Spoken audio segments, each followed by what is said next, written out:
This is my first video update from downtown Nicosia, Cyprus. And I am coming to you on this Friday morning. And the birds are singing. And Joe Biden is giving nonsense speeches. Well, not nonsense speeches. I guess he's trying to push a narrative. And so Bidenopolis was giving a speech in New York. I believe he was speaking to like a New York Teachers Association or Teachers Union.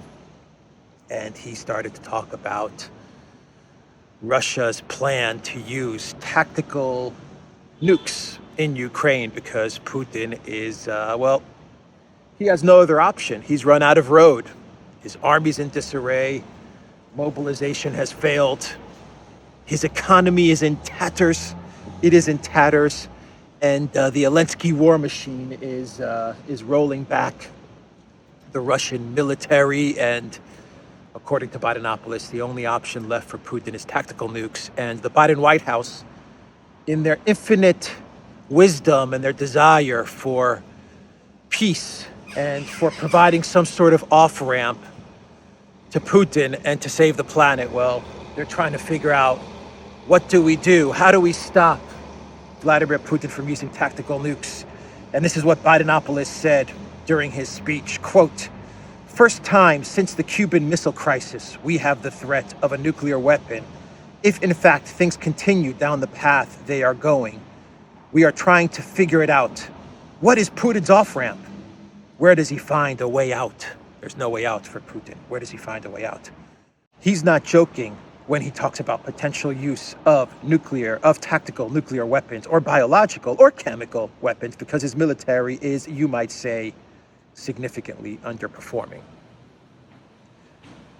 I like how Bidenopolis, how his script writers, they just threw in there bio and chemical weapons as well. You know, I can see them sitting in their offices in New York or LA or London or wherever these script writers are located. And I can see them just sitting there saying, yeah, let's just talk up the tactical nukes thing, but hey, let's just throw in bio and chemical as well. Why not? Yeah, just throw it all in there. Just throw the whole thing in there. Don't worry, Bidenopolis will read it. He'll read the script. We'll get him through that teacher's speech in New York. We'll pump him up with whatever we need to pump him up with so we can get him through it. Anyway, tactical nukes, biochemical, WMDs, right? They're pulling out the WMD playbook over there, the Iraq WMD thing. But now they're just repackaging it. Instead of WMDs, it's TNW, tactical nuclear weapons. Or bio or chemical, but tactical nuclear weapons. That's the line that they're going for. And this is not so much about, this is what I think, this is not so much about the US being afraid of any type of tactical nukes being used. Because if anyone's going to use tactical nukes, you would imagine it's the country that has used atomic nuclear weapons before in the past, used them twice. It's the United States. But, you had Jake Sullivan say that they don't believe Russia is going to use any type of nuclear weapons. They see no indication of Russia's nuclear policy or posture changing. You've had Burns at the CIA said the same thing. You've had the Pentagon. They've said the same thing. As a matter of fact, there was a Pentagon briefing just the other day, and they were asked the question about Putin and tactical nukes, and the Pentagon spokesperson said, "We've seen zero change in Russia's nuclear posture, and we've seen zero indication that Russia is planning to use any type of nuclear weapons." So it's not so much that they actually believe this is going to happen. It's story building. It's story building. It's fear mongering before the midterms, but more than anything, it's story building in order to get to an outcome that you pray and hope will happen, and that is regime change in Russia, because that is the only way that the collective West can get out of the mess can get out of the hole that they've dug themselves into. The only way they can get out of this, the only way, is if they get a regime change in Russia, and they can get into Russia, pillage Russia's resources, break Russia up, get natural gas and oil and all that stuff, whatever they need, just get it all flowing back to the collective West for free, not even for a price, just for free. And that's the only way they can save the economic collapse that they themselves have created. That's it. They don't have another plan. Their only plan is regime change. That's it. And so they're really digging into this Putin is a madman, tactical nukes narrative, because what do you do if you have a madman in the Kremlin? Well, you got to replace him, don't you? You have to, for the good of the planet.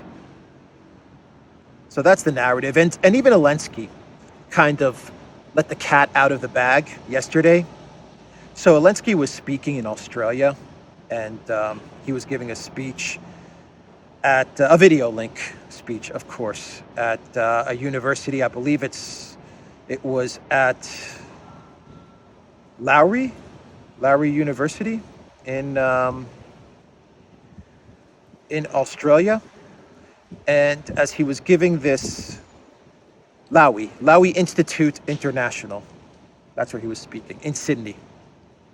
So as he was giving this video link speech, he also started to read from the scripts that are prepared for him by the DC, London, LA script writers.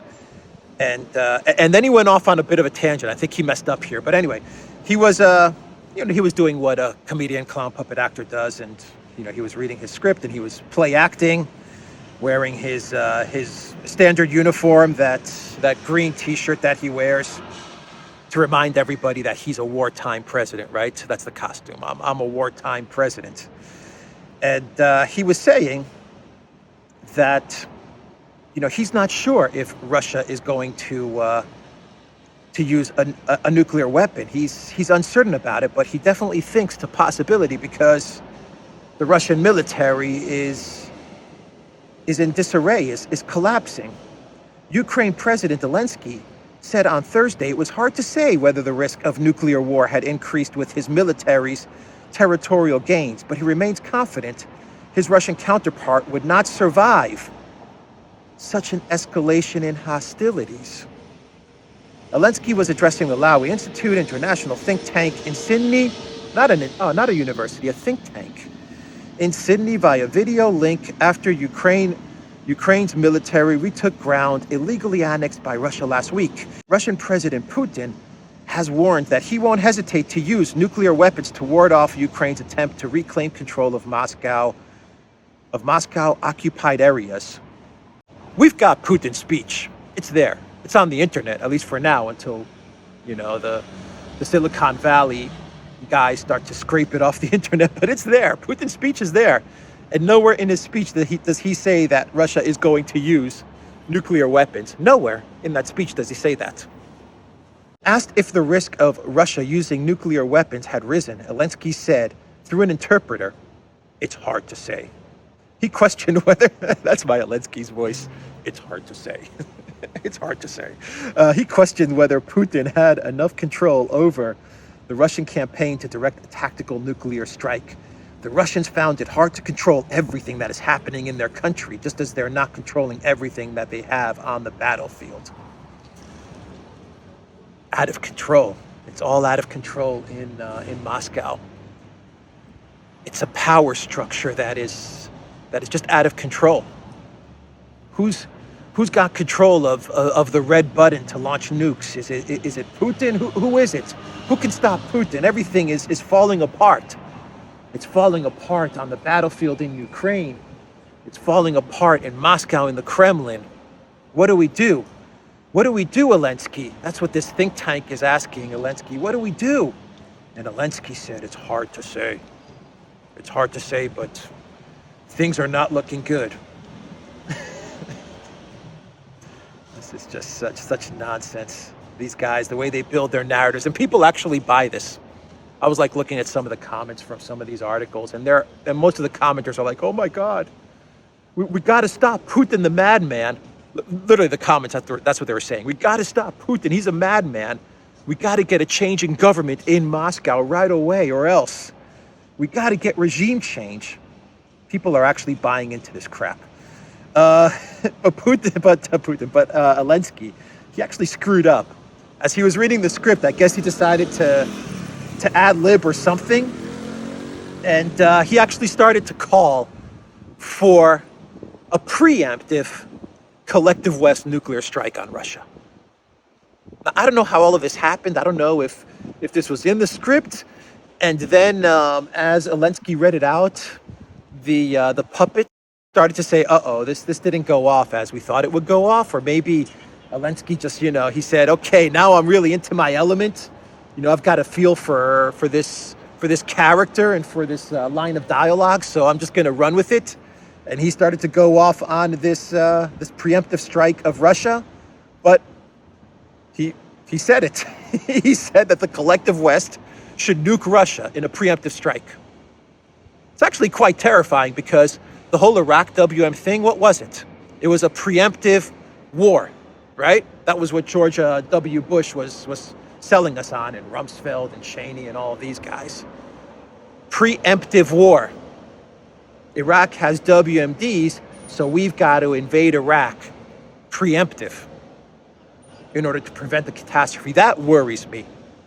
This little slip up from Elensky is actually terrifying, but the Elensky communication department, they actually walked it back, and I'll get into that in a minute. That's what leads me to believe that this was Elensky going off script or some sort of mess up, or maybe they're trial ballooning a preemptive attack on Russia, and it didn't go over too well, because I would say most of the collective West media, they covered the part of Elensky's speech to this think tank in Sydney. They covered the part where he said that the Kremlin is in disarray and Putin's a madman, and it's hard to say whether they're going to use nukes, but we're very worried about the state of mind in the Kremlin. That they reported on. No collective West media, or at least the ones that I saw, they didn't. Maybe they'll report on it later, but they didn't report on this part of Elensky's speech. They kind of completely memory hold that, which I find interesting. They don't want this part of the speech to come out. Anyway, this is what Elensky said. He said, "What should NATO do? Eliminate the possibility of Russia using nuclear weapons? I once again appeal to the international community, as it was before February 24th, preemptive strikes so that Russia know what will happen to them if they use it, and not the other way around." Preemptive strikes. What kind of preemptive strikes, Elensky? If I was in Sydney at the time, I would be like, Mr. Elensky, what exactly do you mean? Are you talking about nuking Russia? I don't think anyone asked that question. Moscow slammed Zelensky's suggestion, with Kremlin spokesperson Dmitry Peskov stating that the Ukraine leader's comments are nothing short of an attempt to spark a world war, which would lead to unforeseeable disastrous consequences. Russia's foreign ministry has also accused Elensky of trying to provoke a nuclear war, with spokeswoman Maria Zakharova stating that every person on the planet should recognize that the unbalanced puppet leader of Ukraine, who has been pumped full of weapons, has turned into a monster whose hands can destroy the planet. Zakharova, she's just dynamite. Hey man, she is sharp. She is sharp. So the Kremlin, they picked up on all of this, and they started to talk about this, and they started to try to amplify this part of the speech as best they could, given the fact that they don't have the soft media power that the collective West has. And the Elensky communications department, they took notice of this, and they walked it back.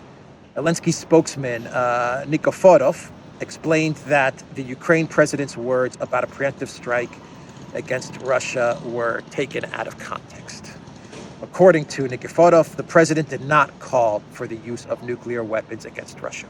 Quote, the president was talking about a period before February 24th. Preventive measures should have been used then to prevent Russia from unleashing a war. Let me remind you that the only measures talked about then were preventive sanctions, Nikiforov said. So basically, he's saying that Elensky was talking about some sort of an attack on Russia, a military attack on Russia before February 24th. I guess not nuclear, maybe conventional is what he's saying, a conventional attack on Russia before they went into Ukraine. That's what he's trying to explain here. So all kinds of craziness coming out of the mouth of Elensky, and all kinds of craziness coming out of the mouth of Biden. But they want regime change so bad. I mean, they are pinning all their hopes on regime change and fear mongering as well. You know, they're in order to create this narrative, you also have to use physical props. That's why you see like reports of European Union countries, like say Poland. They've really dug into this tactical nuke narrative. That's why you see Poland like buying, pills in case of a nuclear strike, and they're buying pills and they're distributing these. That's why you had the news that the U.S. was buying $290 million worth of anti-radiation drugs for use in a nuclear emergency. It's not enough to story build. You get much more effect. You get much more bang for your buck when you introduce like physical props as well. So, they're digging into this tactical nuclear thing. And what worries me is not that they're trying to get regime change. I mean, that worries me, but the real worrying part, and I say that it doesn't worry me just because I don't believe that you're going to be able to get regime change. The noise found me that you're not going to be able to get regime change in Russia. I just don't see that happening. But this is their Hail Mary. This is their last hope. What worries me is that this is going to run away from them, and much like WMDs, weapons of mass destruction, and the preemptive war against Iraq, what worries me is that they're going to pivot from regime change in Russia to preemptive strike against Russia in order to prevent tactical nukes being used. That's what worries me. We might see a pivot, and that's some scary stuff. They're actually starting to float replacements for Putin as well. And I'll end this segment on this point. They're actually throwing around some names. I was reading some articles in the media, and they're actually saying that people who could possibly replace Putin. And I saw names like Medvedev. I saw names like the head of Wagner, Prigozhin. They said Prigozhin could be a possible replacement. And they were saying that should Putin be overthrown, because there are people in and around him, and military officials and generals around him who would not go so far to launch a nuclear weapon, and they would actually prevent Putin from launching a nuclear weapon, that those people are generals and military officials. They did say Medvedev, but they were really harping on Wagner, the Wagner chief. Prigozhin, I do believe, is his name, but that's who they were talking about as the Putin replacement, which I find very interesting. That he's the guy that they think could be Putin's successor. Okay, so yeah, that's Zelensky, that's Biden. Let's shift gears. Let's shift gears and talk about the Biden White House begging Venezuela for oil. Yeah, this is where they are now. They're begging Venezuela for oil. There are now reports saying that the Bidenopolis White House is in such dire straits because, keep in mind, they've been drawing down the strategic petroleum reserves for a good, I don't even know, maybe 6 months now? 5 months? I mean, I talked about this in a video about 6 months ago about the Biden plan to draw down the U.S. strategic petroleum reserves in a way to offset the rising price of oil. And they're starting to see their petroleum reserves depleted at an alarming level, at an alarming pace. And now that Saudi Arabia has completely thrown the Biden White House under the bus, they've completely punched the Biden White House in the gut. You now have Bidenopolis turning to his only and last hope, and that is Venezuela. So he is now telling the Venezuelan president Maduro that if Chevron can get back in action and start pumping out oil, then all kinds of sanctions would be lifted and all kinds of money confiscated by the White House. All that money would be released back to Maduro. And now they're trying to create a plan where they have elections in 2024 and stuff like that. So they're trying to make this whole deal a little more palpable, for the public, so that it doesn't look like, they've given it all up to who they call the dictator Maduro. It doesn't look like they're completely folding to Venezuela. So they're trying to say, yeah, but we're working out a deal and we're going to have elections in 2024. And Maduro's going to agree to democratic elections, democracy. We're promoting democracy in Venezuela. So they're trying to, throw that in there. But, don't be fooled by any of it. Don't be fooled by any of it. This is the Biden White House groveling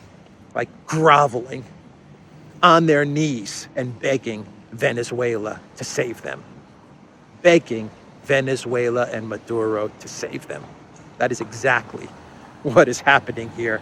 And if Venezuela actually decides to save the Biden White House, well, they're going to return the money, Venezuela's money that they stole, right? And they're going to lift the sanctions, all the sanctions that they have. How about that? Unfreaking believable. Unfreaking believable. Man, it's like mafia tactics, these guys. Mafia tactics. So let's do one more story and we'll get to the clown world. Let's talk about this EPC, this European Political Community. I believe that's what it stands for. I'm telling you, the EU is bad at everything. They're bad at everything. They're just a complete disaster. But when it comes to acronyms, they're like the best. So they've created this EPC. This was Macron's initiative that I talked about a couple of days ago. And they had the meeting in Prague the other day. And basically, this is a European Union light. So it's like the 27 countries of the EU and a bunch of other countries that they invite who are not even part of Europe, to be quite honest, but a bunch of satellite countries or would-be satellite countries. They invite them to this summit, and they talk about globalist EU values and neoliberal globalist policy and stuff like that. And that's really not the interesting part about this Macron initiative to create this European Union light organization. The interesting part about this meeting that is taking place in Prague is the fact that the entire summit is focused on Russia not being there. That's it. That's the entire focus of the summit, is the fact that you have all of these European countries and their satellites. And I mean, you have countries like Azerbaijan and Armenia that are there, and I believe Georgia's there, and They've invited all of these countries. Turkey is also present. And they're making a big stink about how Russia was not invited. That's pretty much the main talking point about this entire summit. And even Borrell came out with a statement. And he said, 44 leaders have gathered to start a new chapter for Europe without Russia. That was what Joseph Borrell, the EU foreign minister, or the equivalent of a foreign minister, said. The whole thing was all about Russia's not there. It's like throwing a party. It's like you throw the party and you purposefully throw a party to make sure that you don't invite the most popular kid in school. That's exactly what it's like. That's it. It's like, we're going to throw a party. We're going to invite everybody, but let's not invite the most popular kid in school because I want to stick it to him or her. That's it. That's what this whole thing is. This whole EPC thing is. Of course, they're going to try to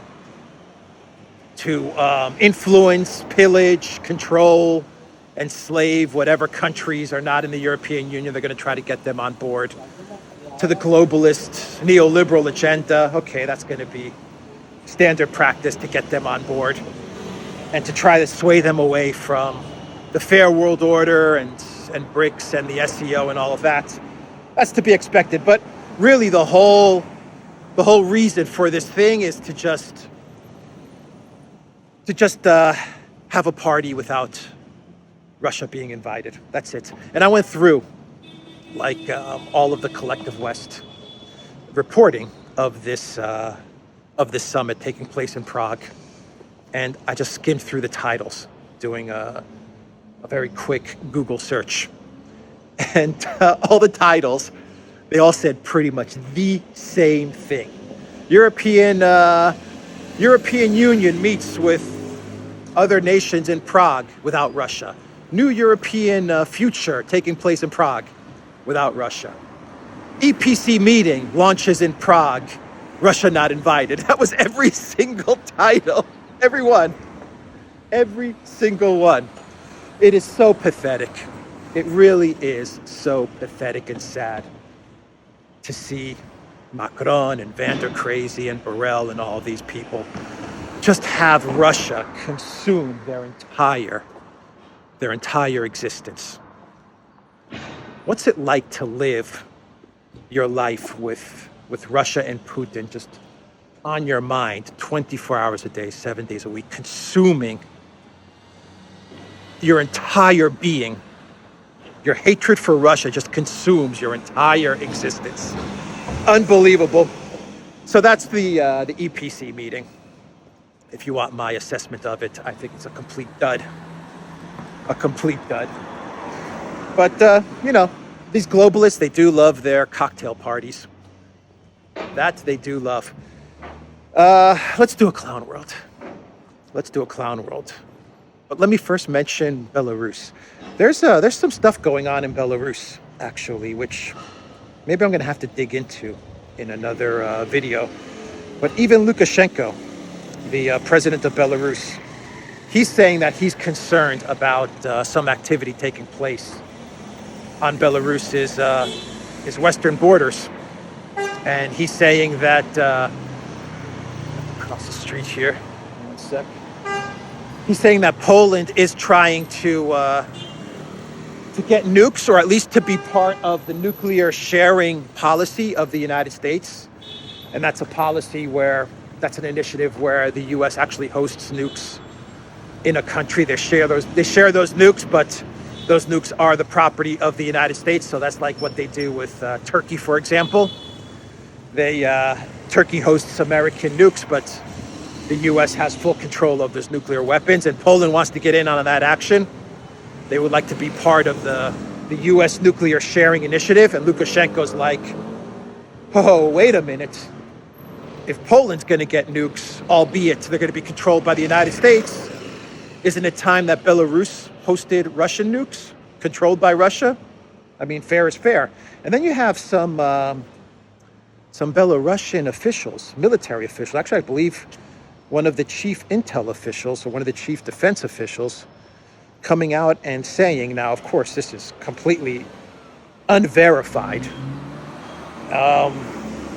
and take this with a grain of salt, but let me just report on it. You have various officials in Belarus saying that the collective West is planning some sort of strike and some sort of regime change operation, like a military strike against Belarus, which will lead to some sort of government collapse and regime change.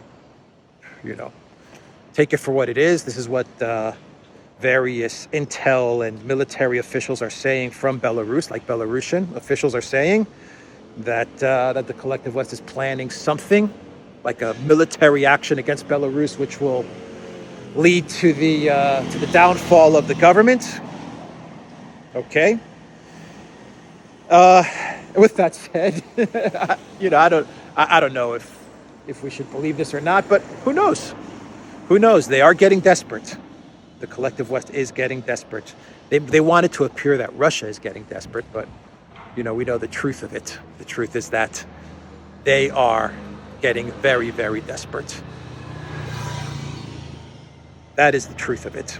They're projecting their fear and their desperation. They're trying to project it on Russia, but they're the ones that understand that their collapse is coming. The economic collapse, the Ukraine collapse, it's coming. Let's do a clown world. This clown world is going to be a quick one, and I don't even know if I'm going to have many comments to make with regards to this clown world. I don't even know how believable it is, or if this is just some type of UK tabloid joke or farce. But anyway, this coming from The Star. The Star. It says, Ukrainians respond to Putin's threats of nuclear weapon by organizing an orgy. Yeah, more than 15,000 randy Ukrainians are literally planning to go out with a bang in the event of a nuclear attack on their country. From the dailystar.co.uk. I won't read on.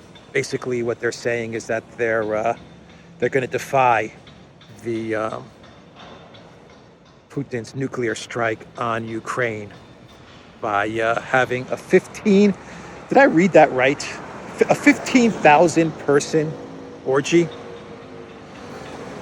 Oh boy. Stupidity and decadence all wrapped into one. Stupidity and decadence. That's what we're seeing here. Anyway, I'm going to leave it there. I'm going to grab a coffee right here at Coffee House. That's the video, everybody. TheDuran.locals.com. Take care.